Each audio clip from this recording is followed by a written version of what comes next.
Bonjour tout le monde, bienvenue au potager. C'est une saison un peu particulière et on a eu beaucoup de questions cette semaine au Serre Saint-Élie, à savoir, il y a de la maladie qui commence à s'installer, il mouille, tout le temps, le sol est tout le temps humide.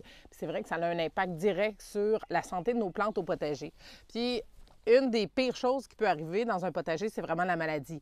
L'anthracnose sur les tomates, ça va vous tuer des plants en dedans d'une semaine. Le mildiou, comme on le voit, a déjà commencé sur mes cucurbitacées. Puis ça, habituellement, c'est une maladie qu'on voit apparaître au mois d'août quand les nuits sont plus fraîches, mais c'est vraiment contextuel. Il y a beaucoup d'eau, c'est humide, c'est chaud, les maladies se développent. Alors, je vous donne quelques trucs aujourd'hui. Premièrement, le meilleur truc que je peux vous donner, c'est la prévention. On utilise des produits même des trucs maison, comme j'en ai dans mon livre. Vous faites une vaporisation préventive une fois par semaine, soit à base de lait 1 pour 9 ou de bicarbonate de soude que vous mélangez dans l'eau à 5, c'est une cuillère à thé, donc 5 ml par litre d'eau. Je vais bien vérifier. Boum, boum, boum.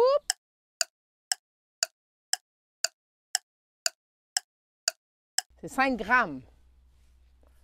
5 grammes par litre d'eau. En effet, le bicarbonate de soude ne se compte pas en millilitres. Si vous voyez, comme c'est le cas chez moi, que la maladie est présente, là, à ce moment-là, on tombe dans... on va essayer de contenir la maladie, mais vous serez pratiquement jamais capable d'enrayer complètement une maladie qui s'est installée. La seule défense qu'on a après, c'est de la contrôler. Et il y a des produits qu'on vend en centre jardin qui sont à base naturelle. Celui-ci, c'est prêt à l'emploi. Alors, vous allez vraiment vaporiser sur le feuillage. Lisez toujours les consignes d'utilisation et on ne fait jamais ça au gros soleil ou quand il fait plus de 30 degrés. Alors, ça ici, si vous voulez savoir qu'est-ce qu'un produit contient, allez lire l'étiquette. Regardez ici, il est écrit c'est ingrédient actif, c'est du soufre. Alors, vous savez ce que vous mettez dans votre potager.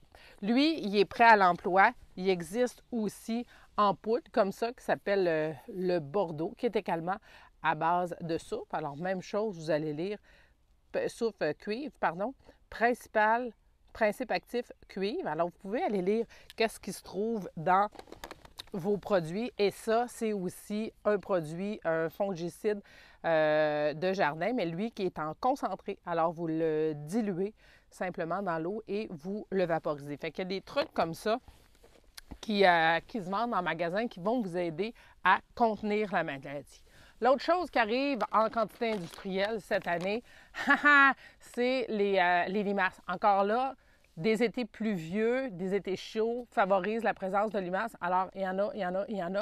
Des fois, là, on ne les voit pas. Il faut vraiment se lever tôt, comme moi, pour aller voir les limaces au jardin. Il y a des choses qui existent comme ça, qui est un appât à limaces. Il faut faire attention, par exemple, de la manière qu'on utilise les appâts à limaces, parce que si les animaux, les mammifères vont les manger, bien là, ça devient toxique. Alors moi, souvent, ce que je recommande, enfermez-les quand même dans soit des petits bocals ou cachez-les des animaux, des oiseaux, pour pas qu'ils viennent les chercher. Puis bien sûr, je vous parle des animaux, mais... Même chose pour les enfants, hein? On ne laisse pas ça traîner. Mais ce que l'appât va faire, c'est que la limace va y aller, va le manger et va se faire mourir comme ça. Je vous donne un autre petit truc là avec les tomates. Parce que là, les tomates sont luxuriants. Attention, Minou! Puis regardez, là, c'est pas mal ça qu'on voit. C'est pas mal la réalité dans beaucoup de jardins. C'est vert, c'est beau, il y a des tomates, mais c'est pas encore arrivé. Là, je ne vous pars pas dans la game, faut-il ou non enlever des gourmands.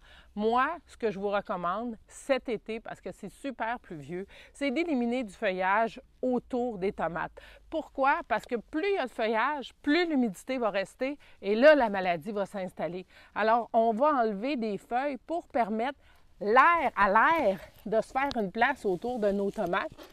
Et ça se peut, tu sais, comme là, regardez, celle-là, ça se peut que vous enleviez une coupe de grappes. C'est pas plus grave qu'il faut, mais il y en a d'autres qui vont repousser, là. Idéalement, on essaye, là, tu sais, des fois, il faut commencer par voir clair, mais on peut après commencer, on peut enlever des fois, regardez, je vais enlever celle-ci, puis ça va nous donner... Fait qu'enlever un peu de feuilles, puis après, vous allez voir le plan. Puis regardez, c'est fou parce qu'on dirait que j'ai rien enlevé.